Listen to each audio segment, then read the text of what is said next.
बड़ी important news है, लेकिन बड़ों के लिए है तो माइक वगैरह लगा सकते हैं। तो न्यूज़ ये है कि डोनाल्ड ट्रंप ने $50 मिलियन बचाए हैं, जो कि ऑस्टेरिटी मेजर जो उसने लिए हैं उसके तहत। वो कैसे बचाए हैं, ट्रंप की ज़बानी आप खुद ही सुने। $50 million being sent to Gaza to buy condoms for Hamas. 50 million. And you know what's happened to them? They've used them as a method of making bombs. जी हाँ, कॉन्डम $50 मिलियन के ट्रंप एडमिनिस्ट्रेशन भेज रही थी। किधर भेज रही थी? गज़ा में भेज रही थी।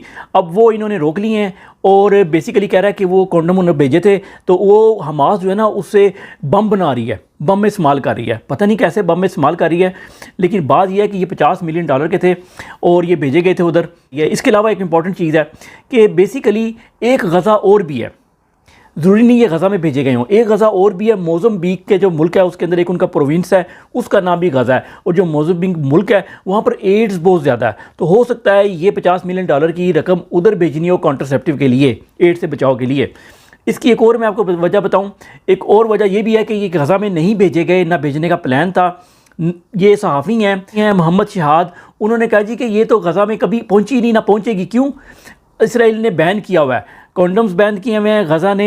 इसके अलावा क्रचीज़ बैन किए हुए हैं, ये जो चलने के लिए यूज़ होते हैं मज़दूरों के लिए। ऑक्सीजन की बंद किए हुए सिलेंडर, वाटर फिल्ट्रेशन प्लांट बंद किए हुए कि ये नहीं आ सकते। स्लीपिंग बैग ताकि कोई सो ना सके वो नहीं आ सकते।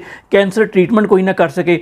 ये सारी चीज़ें इंपॉर्टेंट जो ज़िंदगी के लिए ज़रूरी होती हैं, ये सारी इसराइल ने, ये जो इमदाद आती है ना उसमें ये चीज़ें आप नहीं भेज सकते। लेकिन एंड में अगर आप सपोज़ भेज भी रहे हैं तो आपका मकसद उनको खाना भेजना नहीं है, दवाइयाँ आपने बंद की हुई हैं, लेकिन आप चाहते हैं उनकी आबादी ना बढ़े।